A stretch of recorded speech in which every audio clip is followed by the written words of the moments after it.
Mohammedan sporting club এই মুহূর্তে point টেবিলে সবার ওপরে 3 ম্যাচে 3 জয়। পয়েন্ট টেবিলের 1 নম্বর দল এখন মোহামেডান, 2 নম্বর দলটা ব্রাদার্স ইউনিয়ন যারা এই সপ্তাহেও জিতেছে। বসুন্ধরা কিংস রহমতগঞ্জকে 4-1 গোলে হারিয়েছে ঠিকই, কিন্তু পয়েন্ট টেবিলে তাদের অবস্থান 3 নম্বরে, কারণ তারা মোহামেডান স্পোর্টিং ক্লাবের কাছে হেরেছিল। আবাহনী মোহামেডানের কাছে হেরে পয়েন্ট টেবিলের 5-এ রয়েছে। পুলিশ এফসি এই সপ্তাহে বড় জয় পেয়েছে। আমরা এক নজরে যদি আগের শুক্র শনিবারের রেজাল্টগুলো দেখে নিই, তাহলে বোধহয় এই পয়েন্ট টেবিলের কিভাবে কি পরিবর্তন এলো সেটা বুঝতে সমস্যা হবে। সপ্তাহ শুরু হয়েছিল ব্রাদার্স ইউনিয়নের 2-0 গোলের জয় দিয়ে। ব্রাদার্স এখনো পর্যন্ত এবারের লিগে 2টো জয় 1টা ড্র। ফকিরাপুর ইয়াংম্যানস আরও একবার হেরেছে, ফরটিজ এফসি জিতেছে, ঢাকা ওয়ান্ডারার্সকে বড় ব্যবধানেই হারিয়েছে পুলিশ এফসি। আর আবাহনী মোহামেডানের ম্যাচ তো 1-0 গোলে মীমাংসা হয়েছে। বসুন্ধরা কিংস 4-1 গোলে জিতেছে, যেখানে 1-1 সমতায় ফিরিয়েছিলেন নাবিব নওয়াজ জীবন, একটা ভালো ফ্রি কিক থেকে গোল ছিল। এরপরে আবার বসুন্ধরা কিংস তাদের ঝলক দেখিয়েছে। তবে এই যে মোহামেডানের জয়যাত্রা, এই জয়যাত্রার পেছনে সবচেয়ে বড় ক্রেডিটটা বোধহয় পেতে পারেন সুলেমান দিয়াবাতে। এখনো পর্যন্ত যে 3টা ম্যাচ প্রিমিয়ার লিগে খেললেন, তার ভেতরে তার গোল হয়ে গেছে 4টা। এর আগের সপ্তাহে তিনি ব্রাদার্স ইউনিয়নের বসুন্ধরা কিংসের এগেইনস্টে গোল করলেন, সেটা জিতলো। এই সপ্তাহে ঢাকা ডার্বি মোহামেডান জিতলো সুলেমান দিয়াবাতের গোলে। মাঝখানে ফেডারেশন কাপে তো তিনি খেলেননি, সো ওটা খুব স্বাভাবিকভাবে বলে দিচ্ছে মোহামেডানের মূল অ্যাটাকিং ফালক্রামটা কে। এবং আবাহনী, তাদের তো অনেক ধরনের চ্যালেঞ্জ রয়েছে। এই ডার্বির আগে মোটামুটি তারাই পিছিয়ে ছিল সব কিছু দিক থেকে, মোহামেডান স্বাভাবিকভাবেই ডমিনেট করে জিতে গেছে। এখন যেই পয়েন্ট টেবিলটা দেখা যাচ্ছে, এই পয়েন্ট টেবিলটা গত 5 বছরে কিংবা অনেক বছরে কিন্তু এরকম একটা ওরিয়েন্টেশন দেখা যায়নি। এবারে বাংলাদেশ প্রিমিয়ার লিগ কিন্তু জমে উঠছে বা উঠতে পারে এই কারণেই, কারণ মোহামেডান দুর্দান্ত পারফর্ম করে যাচ্ছে। ব্রাদার্স ইউনিয়নে এখনো পর্যন্ত অপরাজিত প্রিমিয়ার লিগে। বসুন্ধরা কিংসও আসলে একটা ম্যাচ বাদ দিলে মোহামেডানের সঙ্গে রহমতগঞ্জের সঙ্গে তাদের সেকেন্ড হাফটা was fantastic. Topu Barman goal করেছেন, তিনি তার মানে 3টা গোল হয়ে গেছে সম্ভবত স্কোরার লিস্টে।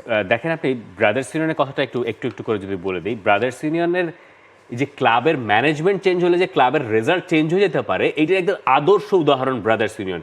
যে ব্রাদার্স গেলবার রেলিগেটেড হয়ে গেছে, মানে এরপরে তাদেরকে আসলে রাখতে হয়েছে লিগে। এবং সেই দলটা 3টা ম্যাচ, মাত্র 3টা ম্যাচই হয়েছে। ব্রাদার্স হয়তো 2 নম্বরে থাকবে, এইটাও শেষ পর্যন্ত খুব বাস্তবিক কিছু না। তারা যে দলটা গড়েছে সেটাও যে খুব টাকার অঙ্কের তাও না।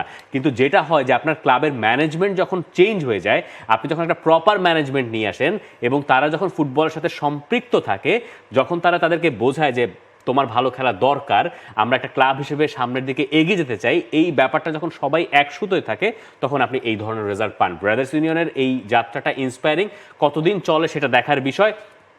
আর মোহামেডান এই সিজনে আমার মনে হয় যে এইটা তাদের মোক্ষম সুযোগ লিগ জেতার। তবে যে কাজটা তারা মোটেই করতে চাইবে না, সেটা হচ্ছে এই যে পরের ম্যাচগুলো, এরই মধ্যে তারা আবাহনী এবং বসুন্ধরা কিংসের সঙ্গে খেলে ফেলেছে। এরপর তাদের তুলনামূলক সব সহজ প্রতিপক্ষ অপেক্ষা করছে। এক্স্যাক্টলি।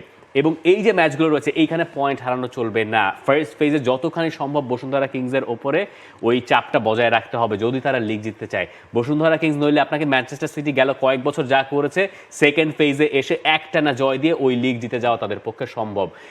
লিভারপুল যেভাবে ছাড়িয়ে যাচ্ছে ম্যানচেস্টার সিটিকে, চেষ্টা করছে, লিভারপুল ধরতে দিচ্ছে না, ওই ব্যাপারটা মোহামেডানের ক্ষেত্রে এবার প্রযোজ্য বাংলাদেশ প্রিমিয়ার লিগ জিততে গেলে।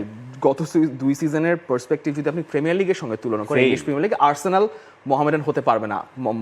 মোহামেডানকে একদম লিভারপুল হতে হবে, আর্সেনাল হওয়া চলবে না। কারণ সিটি হিসেবে যদি তুলনা করে, বসুন্ধরা কিংস যেই টানটা দিবে শেষ পর্যন্ত দেখা যাবে যে বসুন্ধরা কিংস লাস্ট মোমেন্টে ওই গ্যাপটা কমিয়ে ফেলতে পারবে বা গ্যাপ পার করে যেতে পারবে। এবং এইখানে খুব ইম্পর্টেন্ট হয়ে যাবে আলটিমেটলি সুলেমান দিয়াবাতের এই ইম্প্যাক্টটা।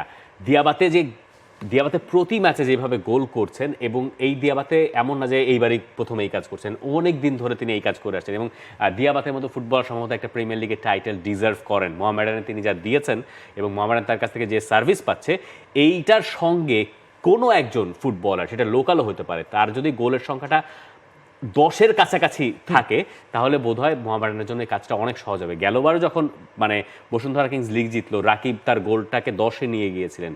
এই কন্ট্রিবিউশনগুলো লিগ জিততে গেলে লাগে। আর মোহামেডানের বাকি ফুটবলাররা সেই দায়িত্বটুকু কতক্ষণ নিতে পারবেন, এটার উপর অনেক কিছু হয়তো ডিপেন্ড করছে। For more updates, subscribe to our YouTube channel and click on the bell icon. Follow us on Facebook and Instagram. Download T Sports app to enjoy exciting games and highlights. Visit tsports.com.